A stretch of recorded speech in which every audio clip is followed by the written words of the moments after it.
What are your takeaways from the Knicks getting a huge road win against the Cavs in game one of their series? I mean, it just goes to show you the grit, the toughness of this team going into a hostile environment and essentially coming out with probably one of the toughest wins of the weekend just because you're going up against Donovan Mitchell and Darius Garland, one of the best backcourts in the NBA. Jalen Brunson, Julius Randle. As Kyle said, Julius Randle's been out for a couple of games, couple of weeks. And he had himself a rough game from an efficiency standpoint. He was 7 of 20. We all know the looming narrative that comes around with Julius Randle, and he's just one of those players that historically just does not perform in the playoffs. We remember the round, or should I say, we remember the series he had against Atlanta a few years ago where he just could not hit the front side of a barn, was a consistent turnover machine, and was just taking ill-advised shots. And to an extent, you can say that he did a lot of that in this game as well because he had 5 turnovers. He was 7 of 20 from the field. He was also 3 of 10 from three.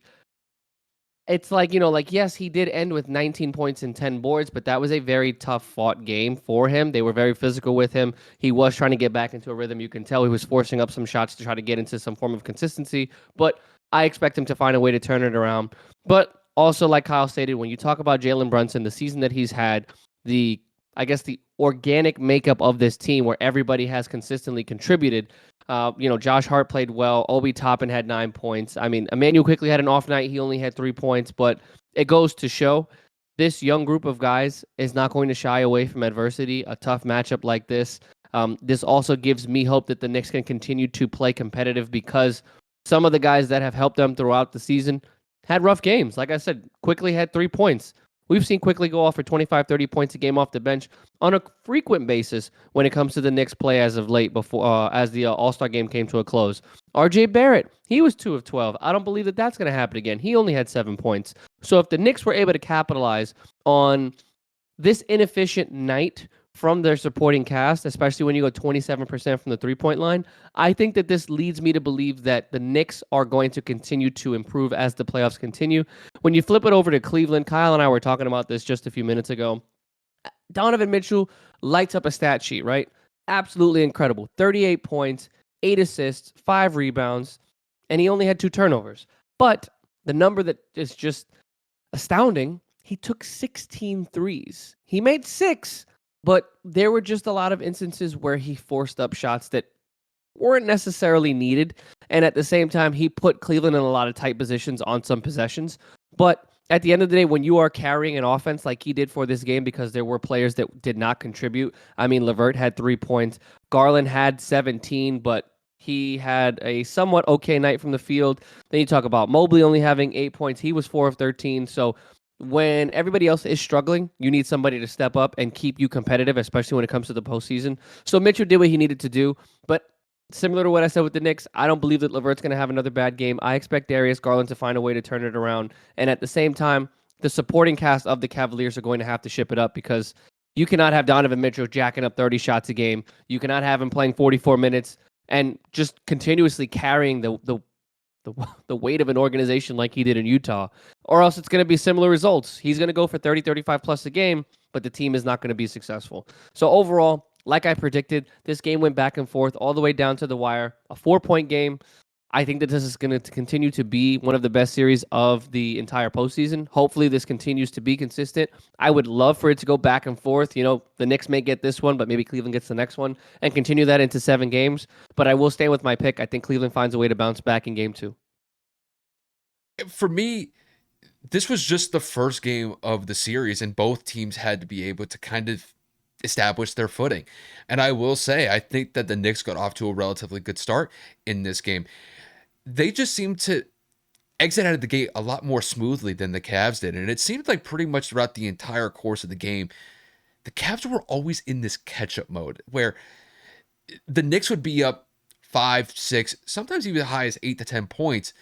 And then the Cavs would go on a small 5 to 6-0 run to close the gap, and then the Knicks would respond. And I gotta give a lot of credit to the Knicks for being able to weather the storm, going into a hostile environment, like you said, Kev, in Cleveland, and coming out with a huge road win. When, to be quite honest with you, even though that we think that this is going to be one of the more competitive series in the first round of the playoffs, we seemed pretty sure that more than likely the Cavs are going to walk away with this series when it's all said and done. But the Knicks got off to a great start, and I got to give them a lot of credit for that. And the way that I look at this game overall, I can't pretty much hit all of the individual stats that you could throw out with this game. It just seemed like the Knicks were more patient in this game. And when they were able to get second chance opportunities, especially on the offensive glass, they took advantage of it. Because when you look from the offensive rebounding perspective, that's where I think the Knicks actually got a lot of damage.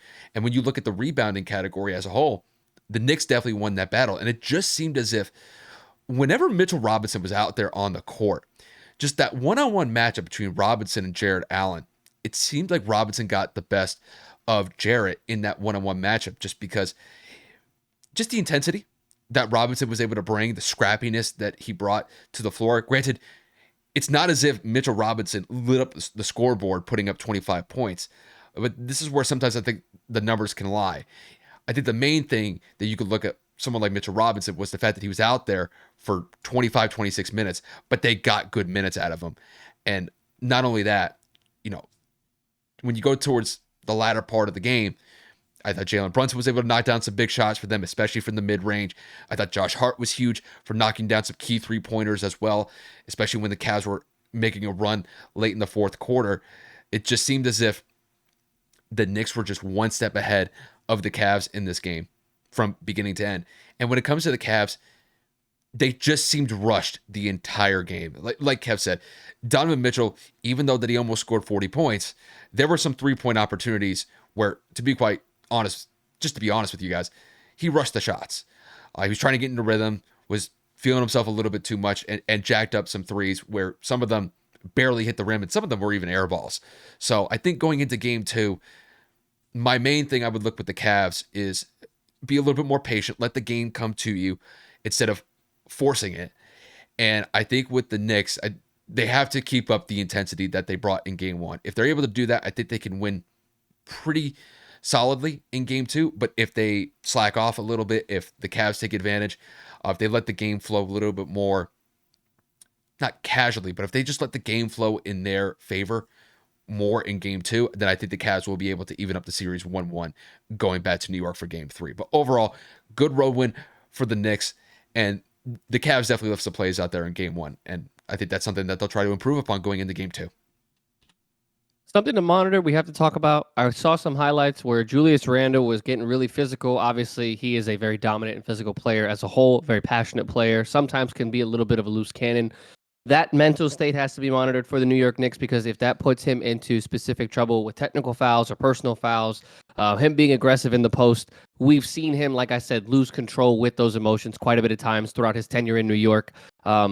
We all know that some players play well when they get upset. Julius Randle seems to be one of those players that, unfortunately, when he gets in that mind space, it's all about him. He starts to force shots. He tries to assert that dominance at a higher level. That may put the Knicks in trouble, whether it be at the bonus, turning the ball over, and of course, just like I said before, just putting up some bad shots. So again, Julius Randle is working his way back from being out for a few weeks, but that narrative still is looming. He does not historically play well in the playoffs.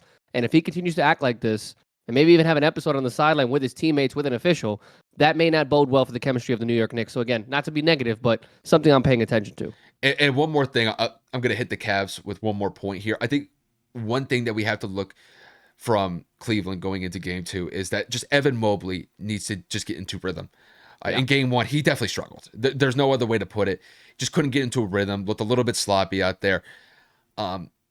It just seemed like the pace of the game got to him a little bit. Could never get any solid footing in that game. And we'll see what happens going into game two with him. But hopefully he has a better performance than what he had in game one.